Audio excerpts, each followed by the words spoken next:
Hello everyone, I'm Rahat and today I'm going to show you the step-by-step guide for DC analysis of the voltage divider bias configuration in a BJT.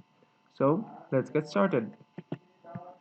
So getting started with the circuit, in order to make a DC analysis ready, we have to go through some steps and it's more like chopping off the vegetables before actually cooking something. So we have to process this circuit to make it DC analyzable.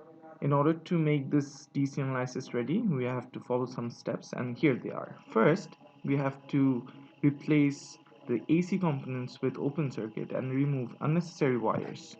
So we are going to remove this and then we get a picture like this. Alright. The second step would be show the effects of DC power supplies separately for input and output side. The input side is base emitter side and the output side is collector emitter side, since this is a common emitter configuration. So here we go.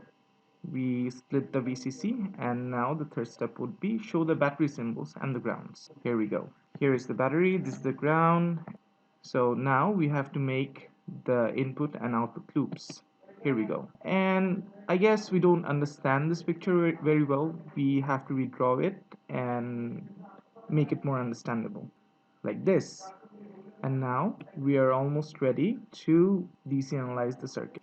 So we have made the circuit DC analysis ready and now we are going to apply KVL on both the input and the output loops. Splitting the input and the output loop.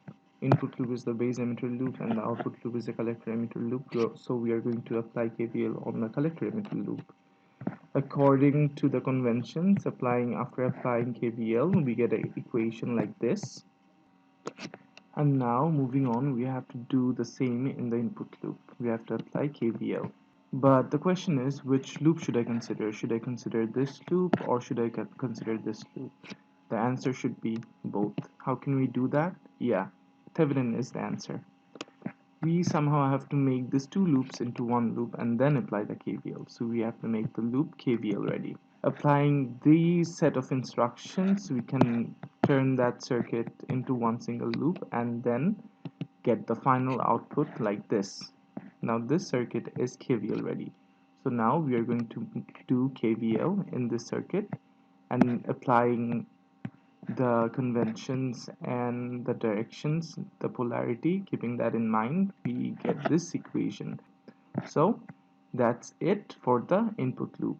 With that, we have completed the input loop equation. We have got all the equations, so we have completed the DC analysis.